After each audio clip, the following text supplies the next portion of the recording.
नमस्ते स्टूडेंट्स, आज हम हमारे जूनियर सेकेंड ईयर स्वैच्छिक समझ विषय के अंदर जो हमारा टॉपिक है उसको कंटिन्यू करेंगे। संप्रेषण की प्रकृति एवं सिद्धांत, इसकी नेचर और इसके प्रिंसिपल को हम समझेंगे। संप्रेषण जिसको हमने कल जान लिया था, सम प्लस प्रेषण इसका है कि हम किस तरीके से दूसरों तक अपनी बातों को पहुंचाते हैं और जो सूचना प्राप्त करने वाला, अपनी बात को एक्सेप्ट करने वाला जो व्यक्ति होता है वो उसको पूरे मान सम्मान और आदर के साथ उसको ग्रहण करता है। और जब हमारी बात उस तक पहुंच जाती है और हमारी बात का जो उद्देश्य पूर्ण हो जाता है, कभी मिला के वो संप्रेषण कहलाता है। तो संप्रेषण का हमने अवधारणा समझी थी, इसके अर्थ को समझा था और इसकी परिभाषाओं को हमने जाना था। आज इसी टॉपिक को हम कंटिन्यू करते हुए इसकी प्रकृति और इसके सिद्धांत को हम समझेंगे। जब हम बात करते हैं संप्रेषण की प्रकृति की, इसके नेचर की, तो इसकी प्रकृति है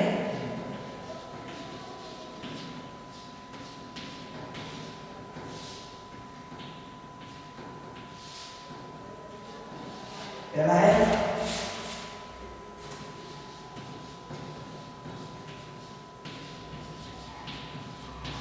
संप्रेषण सदैव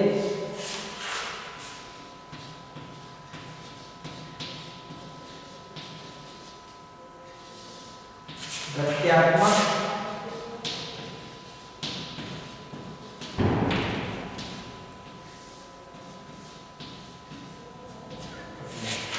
संप्रेषण सदैव गत्यात्मक प्रक्रिया है। गत्यात्मक गतिशील है, कि ये चलता रहता है।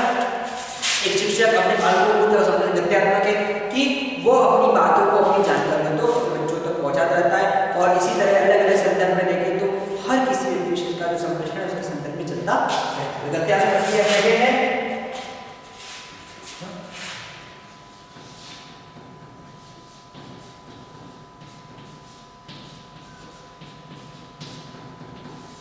संप्रेषण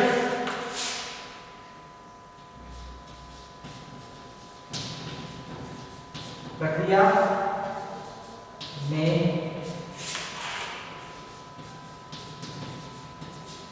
परस्पर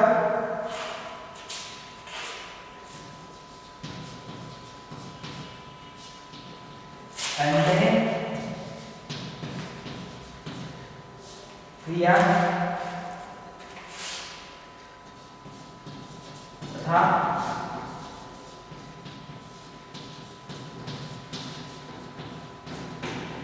पृष्ठपोषण होना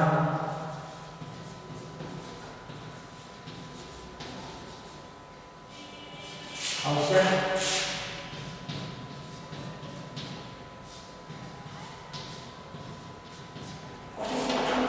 संप्रेषण प्रक्रिया में जो इस कम्युनिकेशन की जो पूरी प्रोसेस होती है, इस प्रोसेस में हम समझेंगे कि इस प्रोसेस में परस्पर अंतःक्रिया दो व्यक्तियों या दो से अधिक व्यक्तियों के बीच जो अंतःक्रिया होती है वो अंतःक्रिया होनी चाहिए, साथ साथ पृष्ठपोषण होना चाहिए।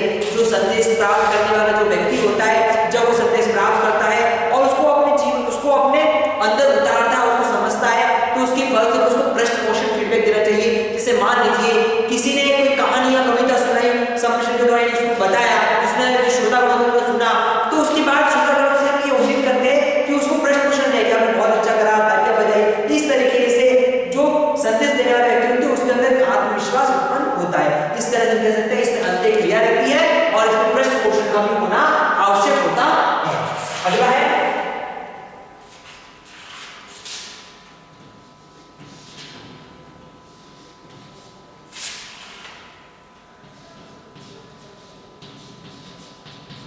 संप्रेषण एक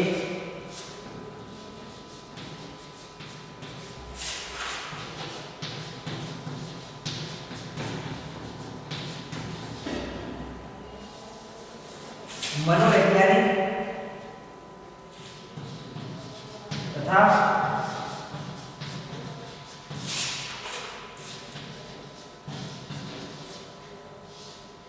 सामाजिक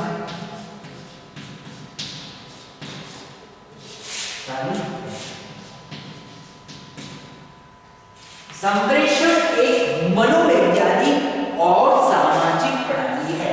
इसके अंदर अंदर मनोविज्ञान लोगों की, जैसे मान लीजिए हम बच्चों के साथ संप्रेषण करते हैं तो उसकी साइकोलॉजी को समझकर हमको संप्रेषण करना होगा। हम उसी तरह के माध्यम यूज करेंगे, बच्चों से बातचीत करेंगे जिससे बच्चे समझ सके। तो उसके लिए जो तरीका है हम सब उसको अपनाएंगे। इसके लिए साइकोलॉजिकल नॉलेज होना चाहिए और सामाजिक प्रणाली है कि समाज है कि हम एक सामाजिक प्राणी हैं, हम इस समाज में रहते हैं, तो इस सोसाइटी के अनुसार ही हमारा सब कम्युनिकेशन एक दूसरे से जुड़ा हुआ रहता है। एक साइकोलॉजिकल और सोशल दोनों तरह से है। अगला है इसमें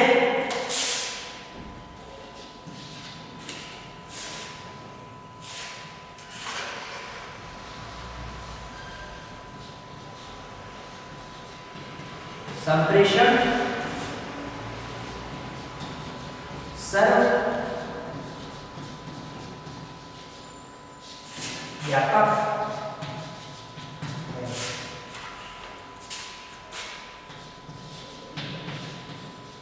बिना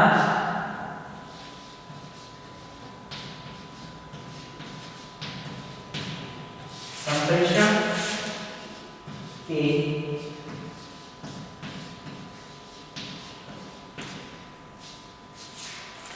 शिक्षण कार्य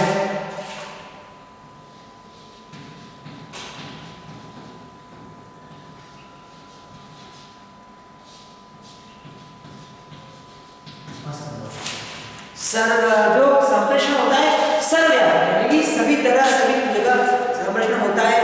इसके बिना हम दूसरी कल्पना नहीं कर सकते, यानी कि कोई भी हमारा कार्य होता है बिना संप्रेषण नहीं होता। हमको किसी न किसी तरीके से लोगों से कम्युनिकेशन करना ही होता है। और जब शिक्षण की बात करते हैं तो शिक्षण बिना संप्रेषण के संभव है ही नहीं। हम क्लास में जाते हैं तो बच्चों के साथ जो कम्युनिकेशन है वो हमको रखना जरूरी होता है। हम बिना इसके हम बच्चों से किस तरीके से बात करेंगे, यह असंभव है। इसलिए हमको एक शिक्षक को अपनी बातों को दूसरों तक पहुंचाने, यानी बच्चों तक कैसे पहुंचाए वो तरीका आना चाहिए, वो अंदर एक स्किल होना चाहिए ताकि वो अच्छे से और प्रभावी रूप से बच्चों तक बातें कर सके। यानी कि बिना संप्रेषण के शिक्षण कार्य नहीं हो सकता, इसलिए यह जरूरी और एक सर्वव्यापक। अगला है इसमें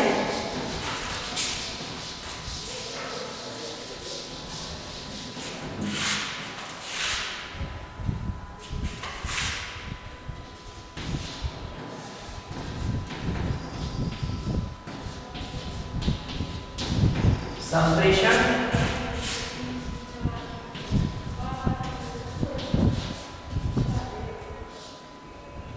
द्विपक्षीय होता, संप्रेषण द्विपक्षीय होता है। द्विपक्षीय कौन कौन सा है? ठीक है, संदेश देने वाला और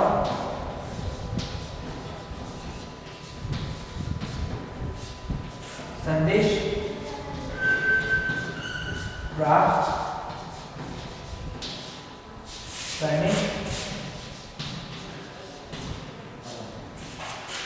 संप्रेषण एक द्विपक्षीय प्रक्रिया होती है।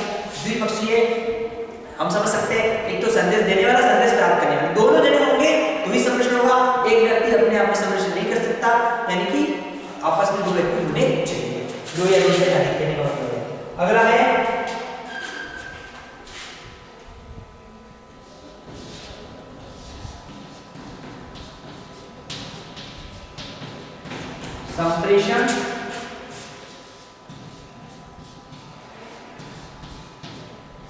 संप्रेषण के लिए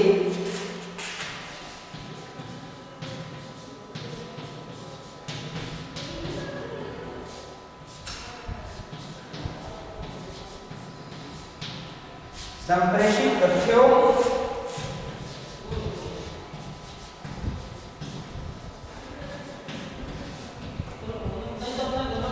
सूचनाओं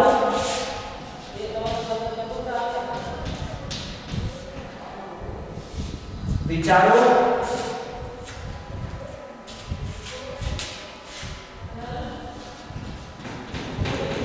आदि का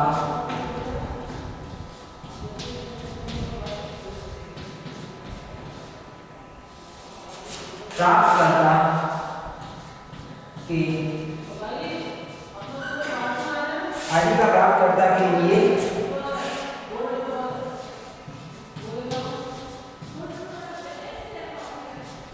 सार्थक होना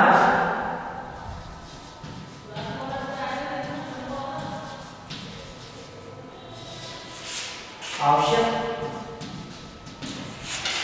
संप्रेषण के लिए संप्रेषित तथ्यों, सूचनाओं, विचारों आदि का प्राप्तकर्ता के लिए सार्थक होना आवश्यक है। यानी कि वही संप्रेषण सार्थक माना जाएगा, यानी कि सही माना जाएगा, अच्छा माना जाएगा, जिसमें जो प्राप्त करने वाला जो व्यक्ति होता है उसके लिए वो काम आ सके, वो ही संप्रेषण होता है, यानी कि सार्थक होना आवश्यक है। तो कहने का तात्पर्य है अगर हम बच्चों के साथ संप्रेषण कर रहे हैं तो बच्चों के साथ जो कम्युनिकेशन हमारा है शिक्षण के संदर्भ में ऐसा होगा कि बच्चे अपने जीवन में उतार सके और उनके ज्ञान में वृद्धि कर सके। तो इस तरीके से बच्चों को प्रभावशाली हो या अन्य जो पर्सन जो संप्रेषण करते हैं दूसरों के लिए प्रभावशाली, इस तरह का संप्रेषण ही मान्य होता है, सार्थक होता है।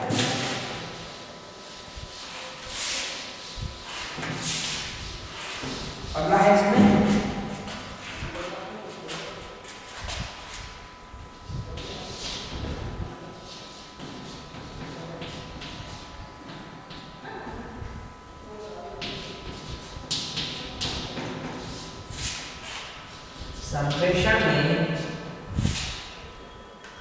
संप्रेषण में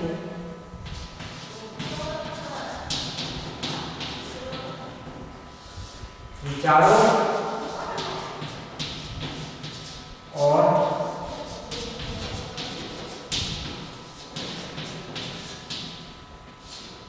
भावनाओं का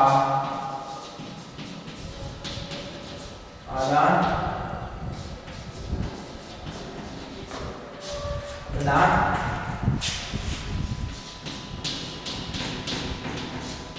होता है। सिंपल सी बात है कि संप्रेषण में हमारे विचारों और भावनाओं का एक दूसरे से आदान प्रदान होता है। अगला है इसमें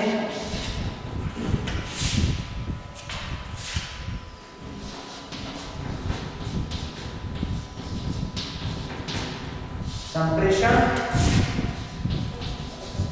एक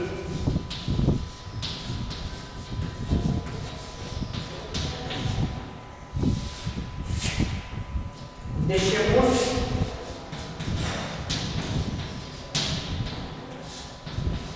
प्रक्रिया है। संप्रेषण एक उद्देश्यपूर्ण प्रक्रिया है, यानी ये संप्रेषण होता है किसी न किसी उद्देश्य को लिए हुए होता है, इसमें कोई ना कोई उद्देश्य समाहित होता है, बिना उद्देश्य का संप्रेषण नहीं हो सकता है। जिस संप्रेषण उद्देश्य वही संप्रेषण प्रभावी माना जाता है, इसलिए कह सकते हैं यह एक उद्देश्यपूर्ण प्रक्रिया के तौर पर माना जाता है। और लास्ट है इसमें इसकी प्रकृति के अंदर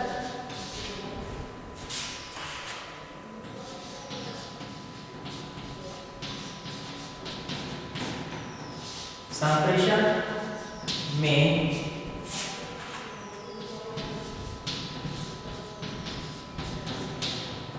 शिष्टता एवं नम्रता का प्रयोग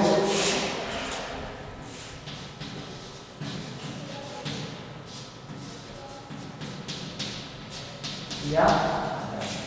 संप्रेषण में शिष्टता और नम्रता, जब संदेश देने वाला व्यक्ति संदेश प्राप्त करने वाले व्यक्ति का शिष्टता और नम्रता रखेगा या संदेश प्राप्त करने वाला व्यक्ति शिष्टता और नम्रता रखेगा, तभी संप्रेषण प्रभावी और सार्थक माना जा सकता है। उसमें दोनों को शिष्टता नम्रता दिखानी होती है।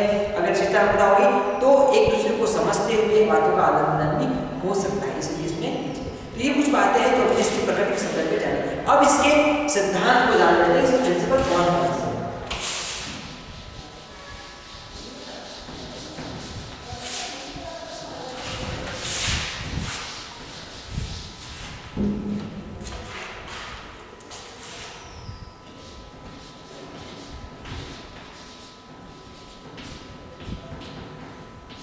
सिद्धांत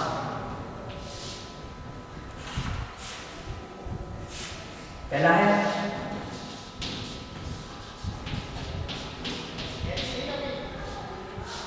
सजगता,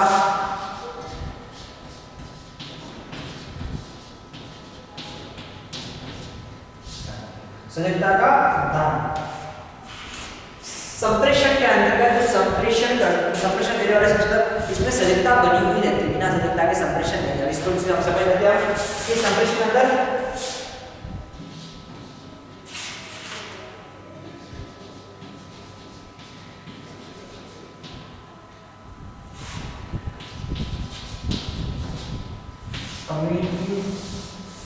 कम्युनिकेटर,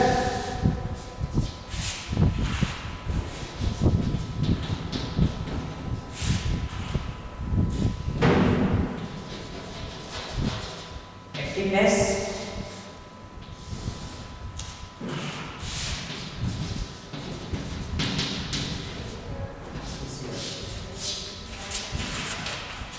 जो संदेश देने वाला होता है कम्युनिकेटर होता है, और रिसीवर जो प्राप्त करने वाला होता है उसमें एक्टिवनेस यानी कि सजगता बनी हुई रहती है। अगर यहाँ पर ये चीज नहीं होगी, सबसे इंपॉर्टेंट है, तो इन दोनों का जो संप्रेषण है वो क्या व्यर्थ हो सकता है। इसलिए ये होना जरूरी है, एक्टिवनेस तो होना जरूरी है, खास करके रिसीवर का एक्टिवनेस होना जरूरी है। रिसीवर एक्टिव होकर उसकी बातों को सुनेगा तो उसमें रहती है, लेकिन इसमें सजगता का सिद्धांत के तौर पर इसको माना गया है।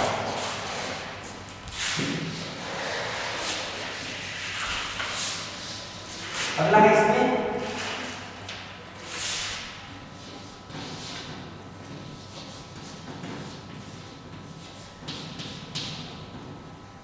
योग्यता,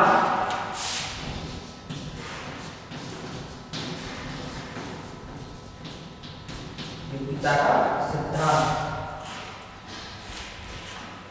योग्यता, संदेश देने वाला और संदेश प्राप्त करना दोनों को योग्य होना पड़ता है कि हम जिसको बातें कह रहे हैं उनको कहने के लिए हमारे पास योग्यता है, हम हमारी बातों को रख सकते हैं, इसलिए उसके लिए योग्यता, और प्लस जो उसको संदेश प्राप्त करता है उसको भी अपने आप में योग्य होना पड़ेगा, उस बात को समझने के लिए तैयार होना पड़ेगा। तो बिना योग्यता के भी हम संप्रेषण की कल्पना नहीं कर सकते, इसलिए ये योग्यता लिए हुए रखता है कि संदेश देने वाला अपनी बात को किस तरीके से रखेगा, उसको कम्युनिकेट मतलब उसकी वाणी किस तरह से होनी चाहिए, वो अपने हाव भाव का प्रयोग किस तरीके से करता है, ये सब बातों को समझते हुए वो दूसरों तक बातों को रख सकता है, इसलिए योग्यता का सिद्धांत किया जाता है। अगला है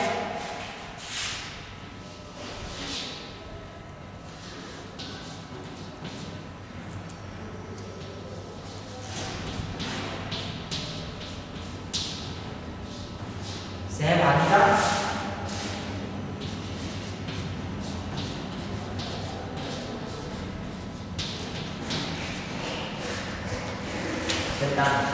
सहभागिता। अब इसमें सहभागिता बहुत जरूरी है, अगर सहभागिता नहीं होगी, सहयोग नहीं होगा तो संप्रेषण नहीं हो सकता। इसलिए जब एक वक्ता यानी कि जो बोलने वाला पर्सन होता है, जब वो श्रोतागणों के साथ अपनी बातों को साझा करता है, अपनी बातों को रखता है, तब श्रोतागणों से या दर्शक होते हैं या जो भी वो लोग होते हैं उनसे उम्मीद करी जाती है कि वो अपनी सहभागिता निभाए। कक्षा कक्ष में बताते रहते हैं कि एक शिक्षक जो कक्षा कक्ष में अपना शिक्षण कार्य करवाना चाहता है तो कक्षा कक्ष में बच्चों का सहयोग होना जरूरी है। अगर वहाँ बच्चे डिस्टर्बेंस पैदा करते हैं या अनुशासन को भंग करते हैं तो टीचर अपनी बात को यानी कि अपने शिक्षक को सही तरीके से नहीं कर पाता।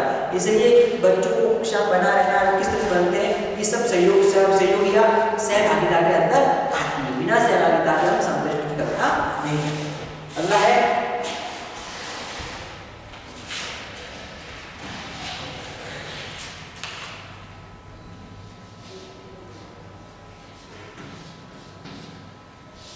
उचित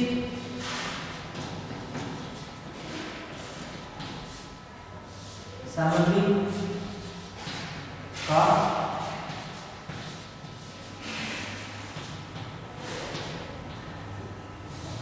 उचित सामग्री का सिद्धांत। उचित सामग्री खास करके मतलब हम कह सकते हैं कि हम किस तरह की सामग्री का प्रयोग करते हैं। यानी कि एक शिक्षक जब कक्षा में संप्रेषण करते हैं तो हमने एक बात समझिए कि शब्द शाब्दिक हो सकता है। तो संप्रेषण करने के दौरान जब हमको कोई सामग्री की आवश्यकता होती है या कुछ बातों को समझने की इसकी जरूरत पड़ती है तो वो भी जरूरी है। जैसे हम प्रैक्टिकली बच्चों को कुछ समझा रहे हैं तो हम सैद्धांतिक तौर पर उनको जितना बता सकते बता देंगे, संतुलित अनुभूति लाने के लिए हमको उस सामग्री की आवश्यकता आन पड़ती, बिना उसके नहीं कर सकते। अगर हम बच्चों को भूगोल के संदर्भ में कुछ बता रहे हैं, कुछ नदी पर्वतों पर बता रहे हैं या किसी महाद्वीप द्वीप पर बता रहे हैं, तो हमारे पास उसका एक मानचित्र होना चाहिए, सामग्री होनी चाहिए, जिससे बच्चों को उसको दिखाकर समझा सके। यानी कि जो बातें बताई जा रही है उसके संदर्भ में उचित सामग्री भी हमारे पास होनी चाहिए।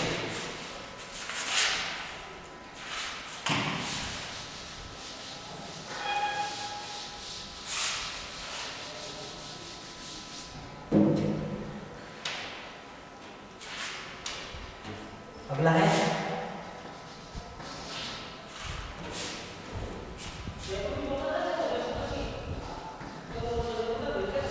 पृष्ठ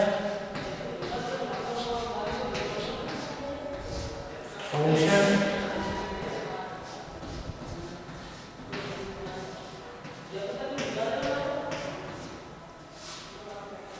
सिद्धांत। पृष्ठ पोषण फीडबैक, इसको हमने जिस पहले भी जाना कि बिना फीडबैक, बिना पृष्ठ पोषण के नहीं हो सकता। कि जब संदेश देने वाला व्यक्ति और संदेश प्राप्त करने वाला व्यक्ति की जब कम्युनिकेशन होता है तो प्राप्त करने वाला व्यक्ति से ये उम्मीद की जाती है कि वो उसको उचित फीडबैक दे, यानी उसको मान सम्मान दे, उसकी प्रशंसा करे। एक गायक या कवि जो होता है जब दूसरों तक अपनी जो कविता है या जो कहानी जो भी होता है वो सामने रखता है, तो सामने जो श्रोतागण होते हैं उसमें फीडबैक होना चाहिए, उसको मान सम्मान दे, क्लैपिंग तालियां बजाए, तो इस तरीके से होना चाहिए। और बच्चों से उम्मीद करते हैं बच्चे जब शिक्षण कार्य करते हैं या शिक्षक उसको समझाते हैं तो उसको मान सम्मान के तौर पर जैसे टीचर्स कोई पूछता है क्वेश्चन तो वो जवाब देते, तो अपने आप टीचर के लिए फीडबैक की सवाल है कि हाँ बच्चों ने हमारी बातों को सुना, जो हमने बताया उसको एक्सेप्ट किया। इस तरीके से हर किसी जो भी सिचुएशन है उस सिचुएशन के अकॉर्डिंग फीडबैक होना जरूरी है। अगला आज इसमें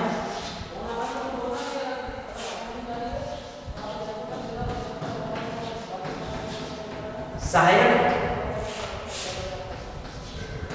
एवं बाधक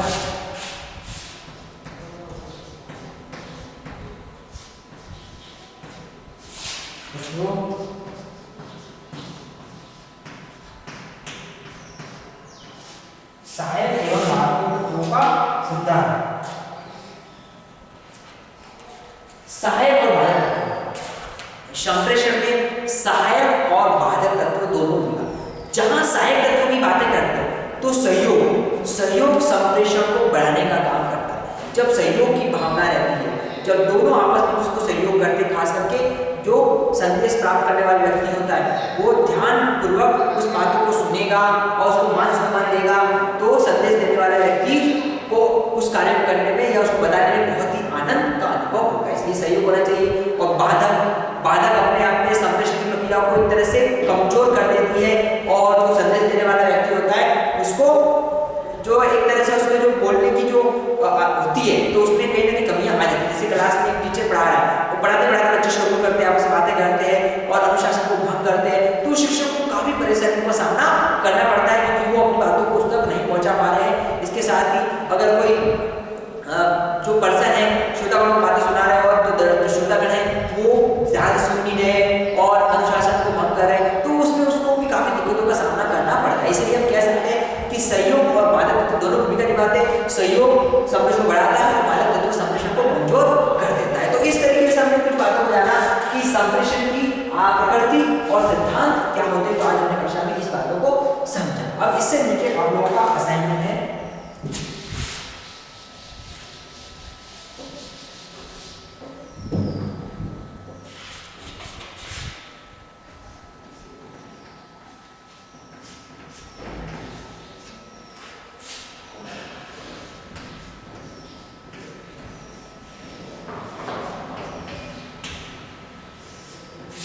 संप्रेषण की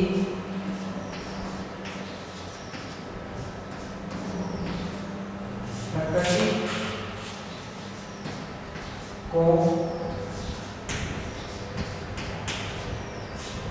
स्पष्ट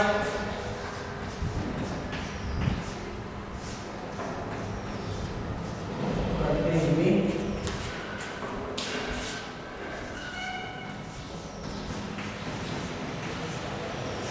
के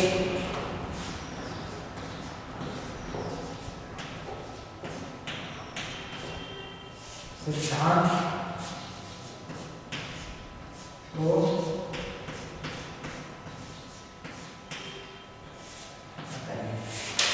तो आज हमने कक्षा में जो इस टॉपिक को समझा कि संप्रेषण कम्युनिकेशन जो होता है इसके नेचर्स क्या है, इसके प्रिंसिपल क्या है, इसकी प्रकृति और इसके सिद्धांत को समझा।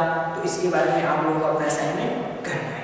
तो इसी सारा टॉपिक से खत्म होता है। स्टूडेंट इसी तरह कोरोना का समय चल रहा है, इसमें आप लोगों को सावधानी और सतर्कता रखनी है। मुंह पर मास्क का प्रयोग करें, सरकारी नियमों का पालन करें, दूसरों से जब भी बाजार जाए नेट पर जाए दूसरों से कम दूर बनाए रखें, क्योंकि जब तक हमारे पास इसका उचित उपाय नहीं आ जाता हमको इसी तौर पर अपने आप को संभालना पड़ेगा। और जितना हम स्वयं और अपने आस पड़ोस में जागरूकता चलाएंगे हम इस बीमारी को काफ़ी हद तक अपने से दूर और अपने समाज और राष्ट्र को सुरक्षित रख सकते हैं।